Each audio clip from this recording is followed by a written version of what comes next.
अस्सलाम वालेकुम। 8 मार्च जो ॾींहुं आहे। सिज कढी कढी आहे, सुबुह थियो आहे ऐं डॉक्टर दुर्गम पठाण अव्हांजे हुज़ूर में हाज़िर थियो आहे। असां रोज़ानो पंहिंजो क़ीमती वक़्तु जेको आहे क़ीमतियुनि ॻाल्हियुनि जे लाइ जेको आहे सो मख़सूसु कयो आहे। पाण जेके कचहरियूं कंदा आहियूं, पाण जेके ॻाल्हियूं कंदा आहियूं, उहे अॻिते हली न घुलाईंदियूं। मां अव्हां सां मुखातिब आहियां, मुंहिंजा साॻीअ मुंहिंजा मारूड़ सिंध जा सपूत सिंधी सपूत आहियूं, पर अव्हां सां गॾोगॾु मां मुस्तक़बिल सां बि जेको आहे मुखातिब आहियां। मुंहिंजा इहे वीडियो टॉक्स जेके आहिनि, अव्हां त ॿुधो ई ॿुधो था, यूट्यूब ते पिया आहिनि, इहे सॼो वक़्तु पिया हूंदा ऐं ईंदड़ नसुल ताईं इहे शयूं रहंदियूं। उहे ॾिसंदा त तव्हां ऐं असां कहिड़े न कहिड़े ॻाल्हियुनि ते वेही सोचियोसीं, लोचियोसीं, महिनतूं कयोसीं, पाण में ॿूड़ो ॿधी आचार कयोसीं, ॿूड़ो ॿधी असां आचार था कयूं ऐं पंहिंजा दुख ऐं दर्द जेके आहिनि, पंहिंजे जेके धरतीअ खे दिलनि खे वकोड़े विया आहिनि, चाहियूं था त उनजो ख़ुदि को अज़ालो कयूं। पर मुंहिंजो हिपोथेसिस जेको आहे, जेको हाणे सच थो थींदो, साबित थींदो वञे तारीख़ जे वर्कनि ऐं वाक्यनि सां, त असां माण्हू ॾाढो पंहिंजी सोचुनि ऐं लोचुनि जा जेके काबा क़िबला आहिनि न, उहो उनजी थोरी रुख थोरा मटियल आहिनि। असां में जेकी आहे असां शख़्सियत परस्ती उरूज ते अची वई आहे। असां हिक ॿिए खे माफ़ नथा कयूं। असां में हर को माण्हू हिक हिक सिर जी मसीत ठाहे थो पियो। जेको सियासतदान या को अचे थो, पंहिंजो किताब खणी थो अचे, चए थो हिन ते अमल कयो, बाक़ी ॿिया फाड़े फिटी करे छॾियो। ऐं असां ॾाढा चइजे त आशिक़ कयूं त को असांखे चवे थो हुनजे आॾो झुकी पओ, को चवे त असां हुनजी जेका असां पूॼा जी हद ताईं उन सां जेको आहे सो अक़ीदतूं ऐं मोहबतूं रखूं। असांजे आदर्श जो को नालो वठे उनजी ॿिए ॼिभ कटे वठूं, ज़बान कटे वठूं। इहे सभु ग़लति हुयो। सो असां ॾिसण जी कोशिशि कंदा आहियूं, माज़ी हाल खे भेटाए की भला अॻ में जेकॾहिं अहिड़ी सूरत हाल पैदा थी, असांजे वॾेरनि ग़लतियूं कयूं या न उनजो को जेको आहे अज़ालो कयनि। सो अॼु अचूं था पंहिंजे ॻाल्हियुनि ते। 8 मार्च ऐं 8 मार्च जे हवाले सां लाइब्रेरी जा तस्वीरूं पियूं ॾिबियूं। मन न मन को मूंखे अहसासु थिए त असांजे मुल्क में, असांजे ज़िले ज़िले में, असांजे तालुके में अहिड़ियूं लाइब्रेरियूं क़ाइमु छो नथियूं थियनि। उनजो जेको आहे सो ॾोही केरु आहे, उनजे लाइ ज़िम्मेवार केरु आहे, उन में असांखे कहिड़ो किरदारु अदा करणु घुरिजे। बेत लिखंदो आहियां अव्हां जे लाइ, शाइर न आहियां तॾहिं बि लिखंदो आहियां। साहब सुणी शाल सदा, साहब सुणी शाल सदा, पंहिंजी तूं तारीख़ सदी। तारीख़ रोज़ानो अव्हां सां ॻाल्हाए थी, मां नथो ॻाल्हायां। मां अव्हांखे तारीख़ जे वर्कनि वञा वाक़िया ॿुधाईंदो आहियां न, उनजी तव्हां सां गॾिजी पोइ तशरीह कंदा आहियूं, उनजा पस मंज़र ऐं पेश मंज़र ॾिसंदा आहियूं। त अर्ज़ु कंदुमि त साहब सुणी शाल सदा, पंहिंजी तूं तारीख़ सदी। सदा माना आवाज़, उहा सुर्त सूअ जी नदी उझाए उञ असांजी। इहा ई आहे तारीख़ जो जेको वधण वाकुरो आहे, नदी आहे। असां उनजे कंधीअ भर वेठा आहियूं, उहो पीअंदासीं, प्यास पूरी थींदी, ऐं जेकॾहिं न त नदी वहंदी रहंदी ऐं असां साॻा ई उञा रहंदासीं। हाणे अॼु मूं जेको आहे सो ॻाल्हि कई आहे त सिंध जेको आहे सो आज़ादीअ जी तारीख़ में कहिड़ो मिसाली किरदारु अदा कयो आहे। असां ते ॾाढा इल्ज़ाम ऐं बोतान आहिनि। चवंदा बाबा हिननि कहिड़ो पाकिस्तान ठहण में किरदारु अदा कयो, या हिननि कहिड़ी आज़ादी जी तहरीक जेकी आहे उहा जेका हिननि हलाई आहे। ऐं ॾिसो, असांजे दीन ते शक आहे, असांजे माण्हू हुजण ते शक आहे, ॾाढा असां ते इल्ज़ाम ऐं बोतान आहिनि। हीअ छॾे इहा का दज़ल आहे ई कान थी। पोइ हुनजो जवाबु मूं ॾिनो आहे। अव्हांजे हिन ख़ादिम, अव्हांजे हिन आशिक़, उहो ईअं कयो आहे त पंहिंजो ॻोल्हाए इंस्टीट्यूट ते खोड़ मटीरियल रखियो आहे। हाणे हिन में मूं लिंक ॾिनी आहे, लिंक ॾिनी अथमि, तव्हां हिन में वेंदो, जेके बि पॉलिटिकल पार्टियूं हुयूं अंग्रेज़नि जे ज़माने में सिंध में, जिन आज़ादी तहरीक में हिसो वरितो, मां पए अर्ज़ु कयो अथमि 45 पॉलिटिकल पार्टियूं प्रेशर ग्रुप हुया, उन्हनि जो सभु आवाज़ पिया, उन्हनि में साईं पार्टी जो ज़िक्र पियो आहे, फ्रीडम फाइटर्स जो ज़िक्र पियो आहे, फ्रीडम फाइटर्स कहिड़ा ॾुख ॾाकड़ा ॾिठा उहो उते पियो आहे, किताब जेके मुखियो आहिनि तहरीक आज़ादीअ ते लिखियल उहे आहिनि। सो हिन वेब में ते घणो मटीरियल मूं रखियो आहे ऐं उहा मुंहिंजे अकेले जी महिनत आहे ऐं इनखे तव्हां उनमें फ़ाइदो वठो। अव्हां जी तारीख़ आहे, अव्हां ते जेको चवे थो त बाबा हिननि आज़ादीअ तहरीक में हिसो न वरितो आहे, खोले ॾेखारियोसि वेबसाइट त बाबा ॾिस त सही, तव्हां न ॾिसो था न ॿुधो था, खणी था सिंध ते इल्ज़ाम हणो, असां सभु कुझु कयो आहे, घणो कुझु कयो आहे, पर जेकॾहिं कननि में को कप विझी वेंदो, मेन माण्हू करे वेही रहंदो त असां उनखे सम्झाइण में थोरो वक़्तु लॻंदो।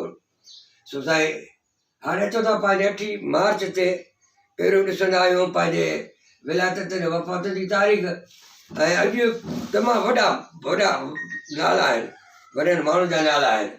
हिन में असांजे डॉक्टर होतचंद गुरबख्शाणी उनजी विलायत थी आहे अॼोके ॾियारे ते, ऐं असांजे नेचर दास वज़ीराणी कांग्रेस में बि रहियो, असांजो वज़ीर बि रहियो, उनजी थी आहे। डॉक्टर होतचंद जी विलायत थी आहे 1883 में, ऐं नेचर दास जी थी आहे 1899 में।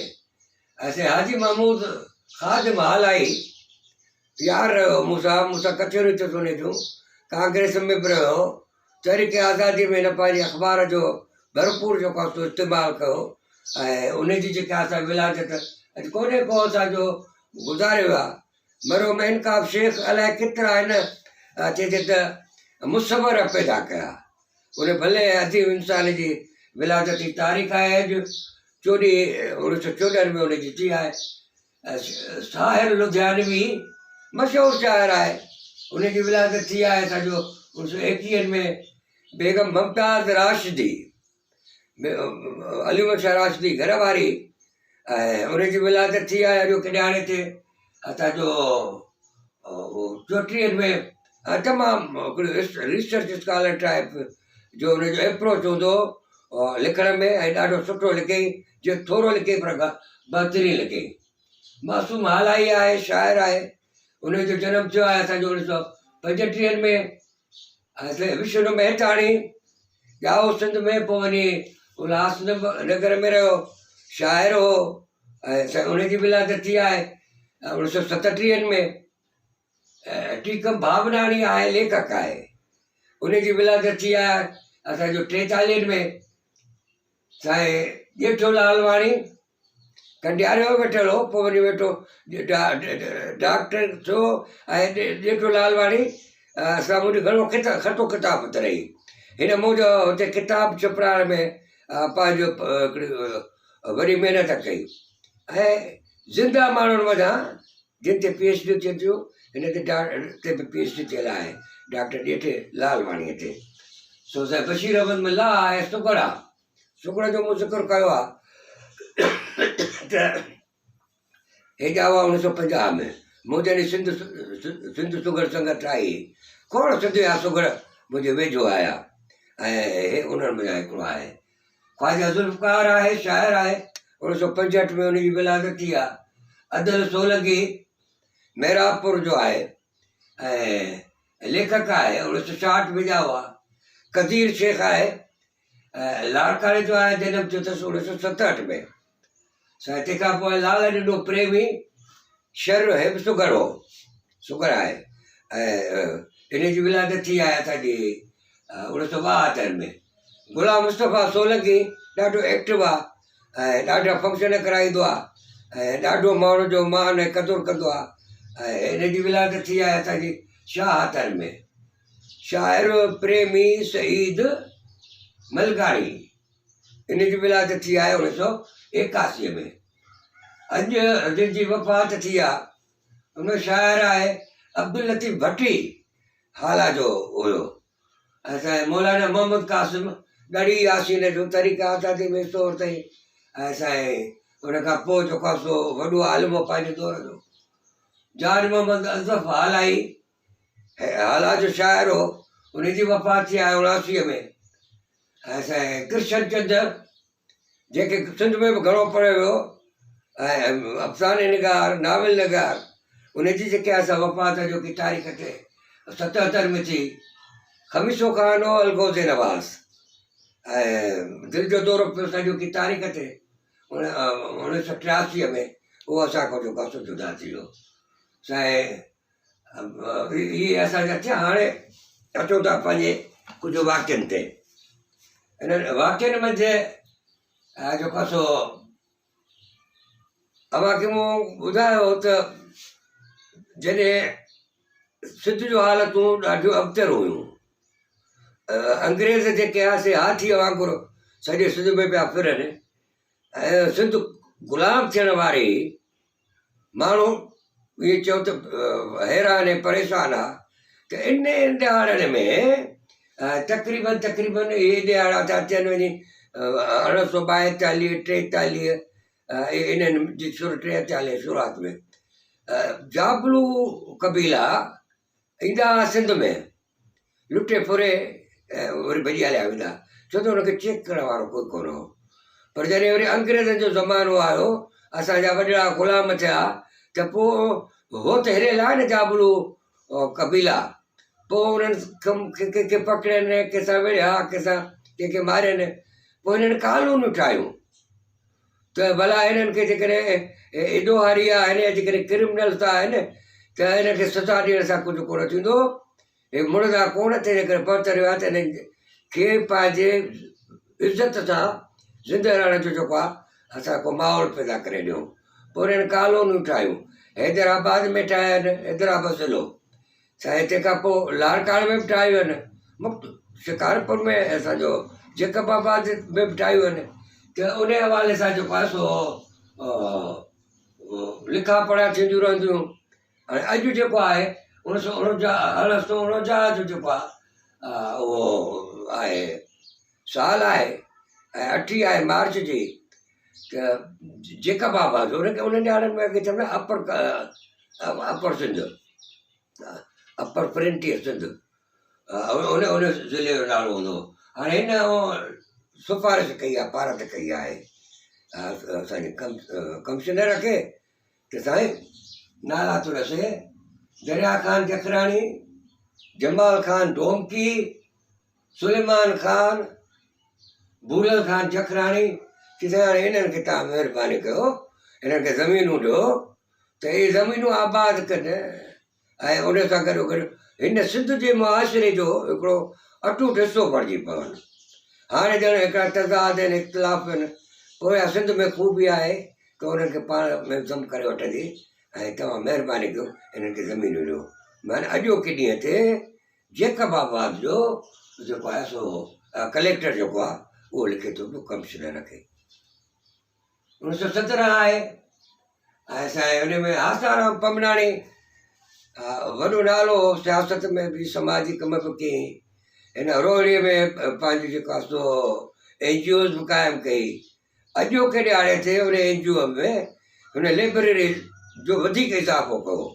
लाइब्रेरी जो बुनियादु अॻ में रखी छॾियो हुई, पर हुनखे वधायईं, हुनखे तोसीअ ॾिनई ऐं हुनजो जेको आहे असांजो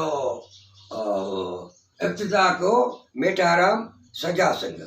सो अॼोके ॾियारे ते हाणे ॻाल्हि करे हाणे हिन भला सोचियो दादा हिन वाक़ई ॿुधाइण जी कहिड़ी ज़रूरत हुई।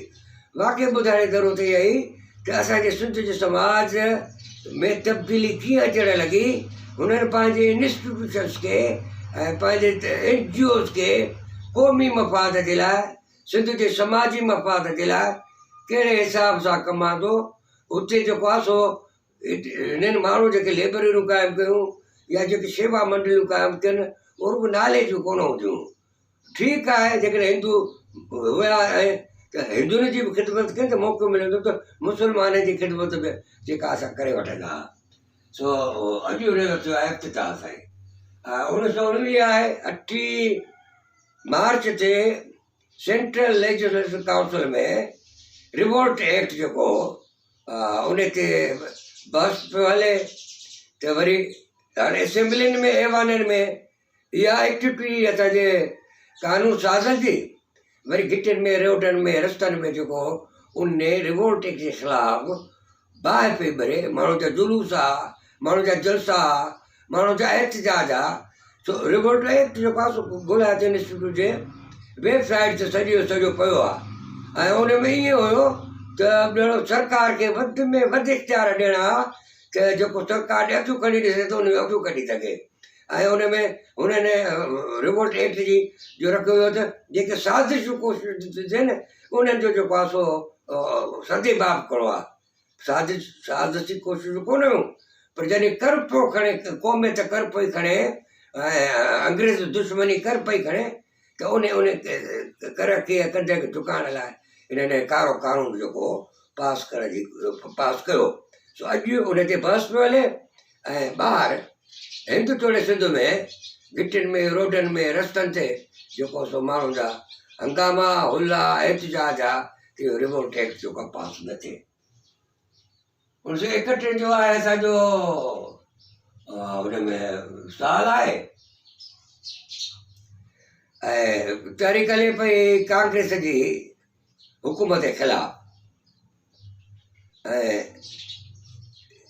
तहरीक हलंदे गांधी वायसराय सां मिलियो पंहिंजनि ॿियनि कांग्रेस जे जेको एग्जीक्यूटिव कमेटी उनजे किन मेंबरनि सां, ऐं उन्हनि पाण में को ठाह कयनि त उन में छा थियो त उन तहरीक ते असरु पियो, तहरीक ॼण पोस्टपोन थी वई, मुअमल थी वई। पर गांधीअ जे इन अमल खे सिंध तोड़े हिंद में सियासी धुरियुनि ऐं सहाफ़त जेको आहे सो उन जी मुखालफ़त में घणा बयान ॾिना। सहाफ़त में एडिटोरियल आया ऐं सिंध जी सहाफ़त हिंदुनि जी तोड़े मुस्लमाननि जी, उन में जेको आहे सो गांधीअ जे जेको ठाह को अथई ऐं चए उनखे उन्हनि वेसा घाती चई आहे। ऐं हिन में अख़बार आहे ख़ुदि असांजे कांग्रेस जी अख़बार आहे हिंदू जाति। अॼु जेको हुन लिखियो आहे इन गांधी इरविन ठाह ते जेको लिखियो अथई जिते तूं कहिड़ो ज़ुल्म करे छॾियो कि माण्हुनि मां पंहिंजी ज़िंदगी ॾिनियूं कि ॻोल्हनि जो शिकार थिया कि जेलनि में बंदि आहिनि, तूं वरी पंहिंजे हिसाब सां 2 यार वठी वञी जेको आहे सो कयो अथई पियो ठाह कयो अथई। तूं अॻे साल हुन मां कांग्रेस जे सालियाने जलसे में तव्हां फ़ैसिलो कयो आहे, तव्हां ठाराह पास कयो आहे त असांखे मुकमल आज़ादी घुरिजे। वरी उहो मुकमल आज़ादी वठंदड़ हिकिड़ो अॻुवाण जेको आहे उहो कांग्रेस जे अॻुवाण जो अॻुवाण हो न महात्मा गांधी, जिते तूं वरी हुन सां ठाह कयो आहे। सो ॾाढो लिखियो अथनि। अच्छा असां छा आहे त सिंध में कांग्रेस बि त हुई न, सिंध में कांग्रेस जो असर बि हुयो न, सिंध में मुस्लमाननि बि पंहिंजे हिसाब सां कांग्रेस खे ॾिठो, उन सां गॾु बि हुया, असांजे कांग्रेस में शामिल हुआ। पर हुननि पंहिंजो चइजे त ओपिनियन, हुननि पंहिंजी राय, उहो साहिब राय हुया। पार्टीज़ खे ईअं मुफ़्त में कोन छॾे ॾिननि जेको वणनि सघनि। पार्टीज़ जे अॻुवाण गांधीअ जहिड़ो माण्हू उन ते तनक़ीद थिए थी। हिंदू जातीअ जेको लिखियो आहे उन अखर तां सॼो आहे सॼो की तारीख़ वारे में त उहो उन मां थोरो इक़्तिबास ॾिनो आहे। हुन त उनजा लाख लाथी आहे ऐं चयो त तुंहिंजो फ़ैसिलो ग़लति आहे। हाणे तूं इन होश में न आहे त तूं क़ौमी फ़ैसिला करे, छो त तुंहिंजा क़ौमी फ़ैसिला क़ौम जी ॻिची में था पवनि। 39 जो साल आहे, मौलाना उबैदुल्लाह सिंधी वापसि आयो आहे त हिंदू तोड़े सिंध जे हिंदू अख़बारनि ऐं मुस्लमान अख़बारनि। हाणे मां फ़र्क़ु इन करे थो कयां त उन वक़्तु सिंध जेकी हुई न ॿिनि कैंपनि में विराइजी चुकी, के कांग्रेस जा पोइ लॻे भरिजी पिया, के मुस्लिम रही विया। त मौलाना उबैदुल्लाह सिंधी उन्हनि ॼाणनि में आयो जो ॼण त हिनखे ॿुधण वारो कोई कोन हो। हुन जेके ॻाल्हियूं कयूं, हुन सॼी ज़िंदगी ॾिनी, सॼी जमार ॾिनी, जवानी ॾिनई, जलावतन थियो पाण। इन करे त मां अंग्रेज़नि जा दॾा पटाया, पर न ॾिठो त अंग्रेज़ त कुझु को ॿियो सोचे वेठा आहिनि। हिते जेको सिंध खे जेको आहे सो ॿिनि कैंपनि में वाज़े कैंपनि में विरायो अथनि। न ॿुधो कंहिं मौलाना उबैदुल्ला सिंधीअ खे, पर सिंध जे सहाफ़त हिंदुनि जी अख़बारुनि तोड़ मुस्लमान जे अख़बारुनि हुन जी आज्ञा कई, हुन जो आदो भाउ कयो, हुनखे मिसाली लीडर करे कयो। सो अॼु हुन ते हुन लिखियो आहे कि एडिटोरियल लिखिया आहिनि अॼु की तारीख़ ते 8 मार्च ऐं असांजो 1939 में अख़बारूं भरियूं पियूं आहिनि मौलाना उबैदुल्ला सिंधीअ जे आमद ते ख़ुशीअ जो इज़हार थियूं कनि ऐं हुनखे आदो भाव थियूं कनि। 47 जो साईं साल आहे, तारीख़ पंहिंजी 8 मार्च जी आहे। वॾो वाक़ियो अथव दिल ते रखिजो। कांग्रेस मुतालबो कयो कि पंजाब खे विरायो, उहो विराइजी वियो। तव्हां ॾिसो था त हिकिड़ो पाकिस्तान वटि आहे, ॿियो इंडिया में आहे। इन्हनि ॾियारनि में सिंध जे हिंदुनि कांग्रेस खां मुतालबो कयो त सिंध खे विरायो। सिंध खे विराइण जी माना ईअं कोन्हे त तव्हां अधु सिंध तव्हां खणो अधु सिंध पाकिस्तान करे, न न, सिंध जी तक़सीम कयो अंदरूनी तौर ते। जेके ॾखिण ओभर वारो हिसो आहे सिंध जो, उनखे तव्हां कयो हिंदू सिंध। त असां सभु लुॾी लमी मिसाल ॻाल्हि ओड़े कंसंट्रेट कयूं ऐं असांखे खामखा पंहिंजे दर बदर थियणो न पए, का लॾ पलाण न करणी पवे। ऐं पोइ हिननि मुतालबो कयो, मिलिया वञी असांजे चइजे गांधीअ सां मिलिया, त गांधीअ सां जॾहिं मिलिया ॻाल्हि कनि त गांधीअ तंज़ टप ॾिनो ऐं उहो हुननि महसूसु कयो बुरो आहिनि। पर पोइ ॿियनि सां बि मिलिया, पर हिंदुनि जी सिंध जे हिंदुनि जी कंहिं कान ॿुधी ऐं हो त वञी अहिड़े हिकिड़े बंदि दरवाज़नि वारी घिटी में बीठा जो हुनजे लाइ को ॿियो रस्तो ई कोन रहियो लॾ पलाण खां सवाइ। सो साईं तंहिंखां पोइ चऊं था पिया असांजो 48 जो साल आहे। ख़ान अब्दुल गफ़ार ख़ान असांजे जीअं फैद पार्टी ठाही आहे जंहिंजो नालो आहे ऑल पाकिस्तान पीपुल्स पार्टी। हाणे इहा पीपुल्स पार्टी जो नालो त पियो रहंदो आयो आहे, हलंदो आयो आहे। ऐं उन में असांजो ईअं थियो आहे त शाहनवाज़ भुट्टे सिंध पीपुल्स पार्टी ठाही, हिननि असांजे साईं जी एम सिंध वारनि ऑल पाकिस्तान पीपुल्स पार्टी ठाही, ऐं वरी भुट्टे पाकिस्तान पीपुल्स ठाही, ऐं इहा पीपुल्स पार्टी वरी ॿिनि हिसनि में विराही। सो इहो नालो अहिड़ो मक़बूल सियासी पार्टीअ जो पियो जंहिंजो 34 खां वठी हिकिड़ो तसलसुल रहे थो पियो। हुनजा में जेको आहे सो आका बदरुद्दीन सिंधी असेंबली जो स्पीकर थियो आहे साईं। 1977 आहे। ऐं PNA वारनि ऐलान कयो अॼु बाबा 10 तारीख़ 10 मार्च ते जेके सूबाई असेंबली चूंडूं थींदियूं असां हुन बाइकाट था कयूं, छो त नेशनल असेंबलीअ में असां सां वेदन थी आहे, उन में जेको आहे सो दांधलियूं थियूं आहिनि, असां उन्हनि खे कोन था मञूं।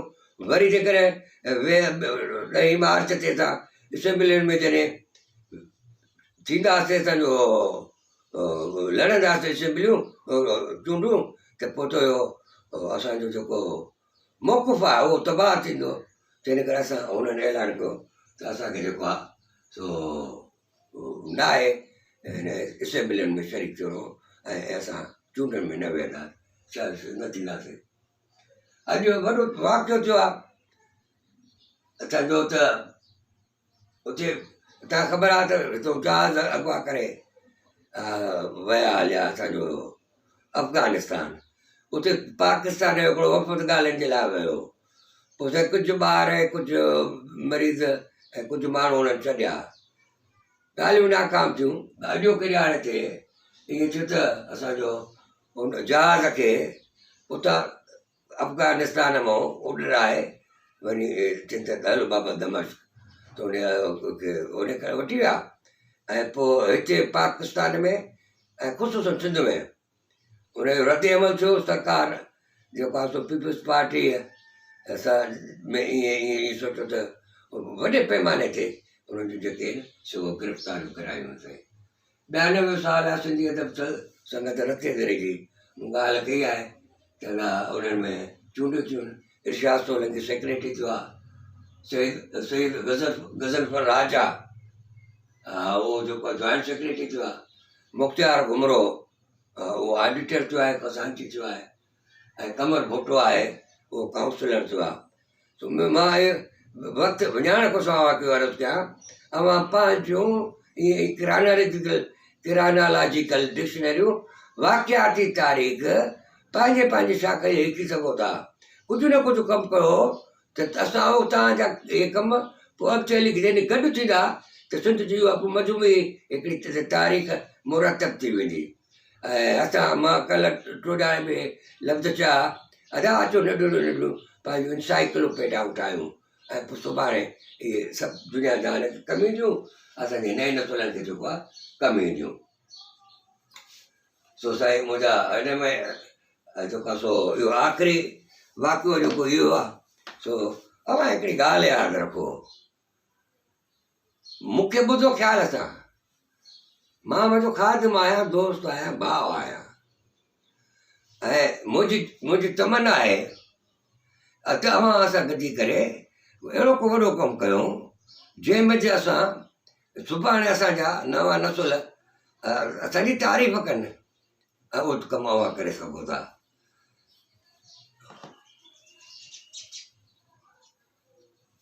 मोकिलाइणी कान्हे का, सुभाणे वरी 9 तारीख़ ते पाण गॾु थींदासीं। घणी अवां जो निगाहबान, पंहिंजो ख़्यालु रखो, घणी बि अवां जो ख़्यालु ज़रूरु रखंदो। महिरबानी तव्हांजी।